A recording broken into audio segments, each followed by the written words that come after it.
Bocce 2007 back at you with another one. Woke Willow is crashing over there at Disney. It's a complete tank job. That thing is going nowhere and nowhere fast, and the series is probably about done. Not likely to get a second season the way it's going so far. So let's take a look at the ratings. Of course, we know that when Rotten Tomatoes responded, I think it was about in 2018, to the woke community's desire to get ratings that were better for their ideals.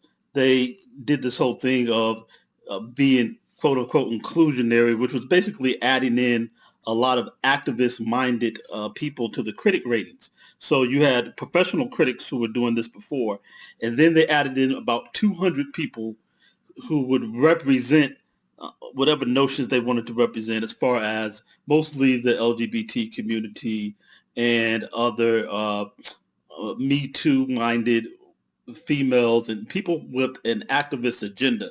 So now every time something comes out that centers, that's the word they love to use, that centers a non-represented group that the activist woke community wants to promote, the ratings are always through the roof. 84% critic rating when the audience is saying it sucks. 24%. How is the critic rating almost 3.5 times what the audience rating is? Because this is an activist rating. This is not the show is good. It's entertaining to watch. We enjoy it. It's the story we wanted. This is the remake we always have been rating for since 1990. No, that's not what this rating is. That's what this rating is saying, the opposite. This is garbage. It's not what we want. It's no good. This is not the story that anybody wanted, and this is not what anybody was waiting for. Yet still, they can get an 84% rating because it's an activist rating. It's about how the lesbian relationship is the center of the show, how the lead, Willow, has been made a secondary character in his own program. His own title program, he's the secondary character. If you would, please hit this video with a like real quick. It's free, and it'll help us push it through the algorithm so that we could get out here a little bit more prominently. And if you enjoy what we're doing over here with the channel, so you can make sure that you're notified of more, definitely subscribe and hit us with the notification bell. But definitely like this video and let's push it through the algorithm. Now back to the show. The lesbian relationship is the center of the show, how the lead, Willow, has been made a secondary character in his own program.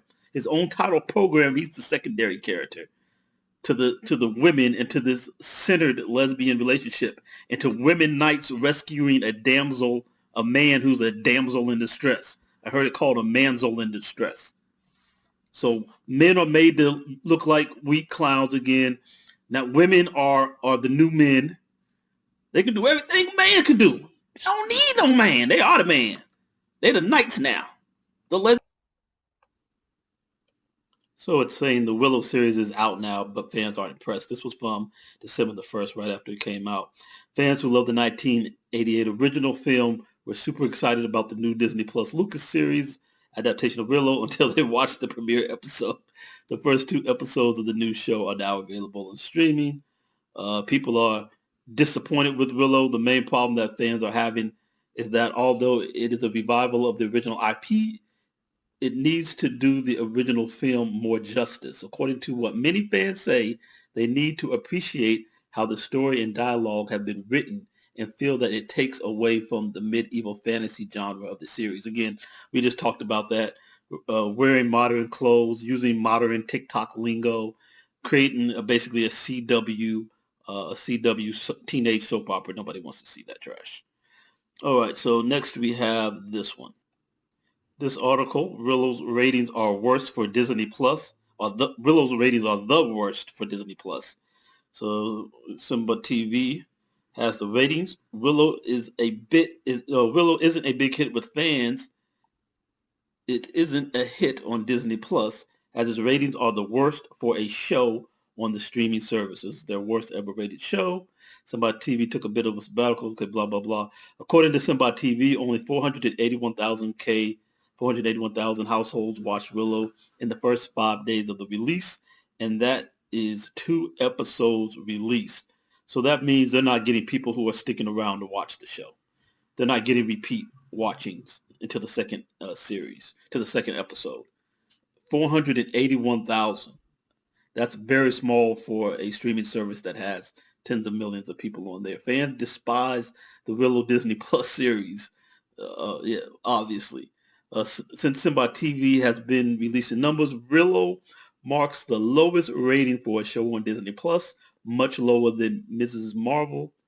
Oh, and which the series saw 775,000 households tune in during the first 5 days, and lower than She-Hulk's 1.5 million households in the first 4 days. So in 5 days, Willow did more than 3 times worse even than She-Hulk.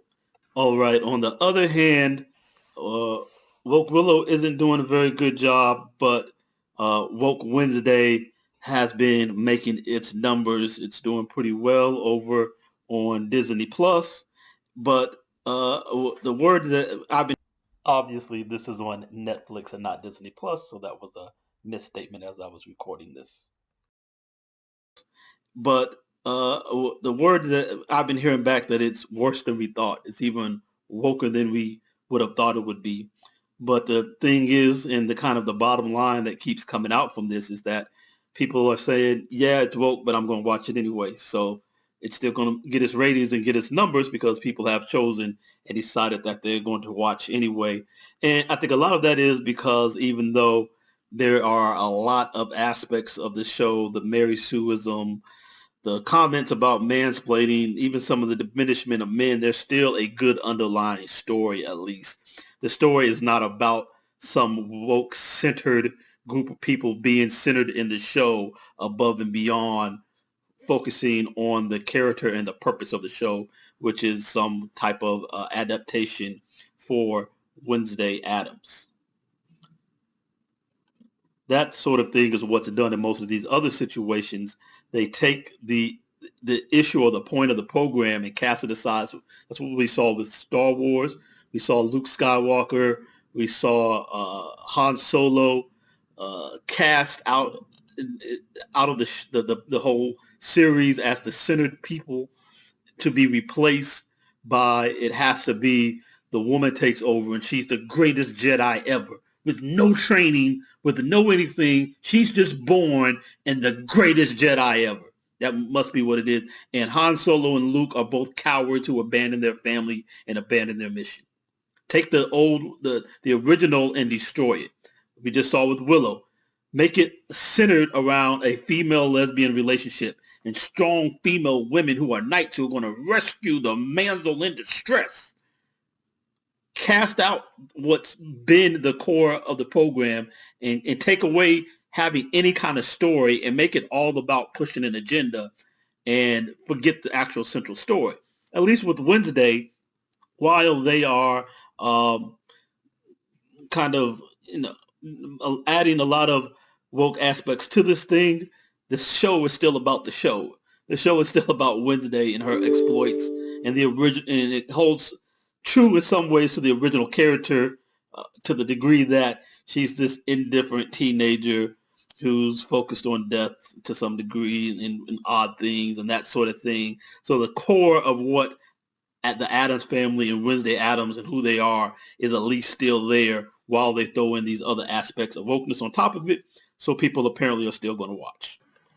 So let's see what some of the viewers from my video, Woke Wednesday Addams is coming to Netflix. Let's see what some of them had to say. That's obviously here on the channel, about 2007. And looking down here in the comments. So here goes one. I'm watching this show right now. As a fan of the old cartoon series, 1992, I'd say Wednesday, Gomez, and Morticia are mostly in character. The deadpan humor of Wednesday is very funny, though I agree the wokeness is very forced and breaks my immersion often. It's jarring. One moment the character talks in a smart way, then they say some brain-dead woke line. Let's go. Next one says, I saw everyone was so hyped about the show. review of the actual show. Let's look for one that's more talking about having seen the show. So I could not get past the first 5 minutes. As soon as I saw Pugsley being a little crybaby, I was like, this is garbage. Of course, Pugsley is her brother. Again, men have to be diminished and turned into big man babies and everything.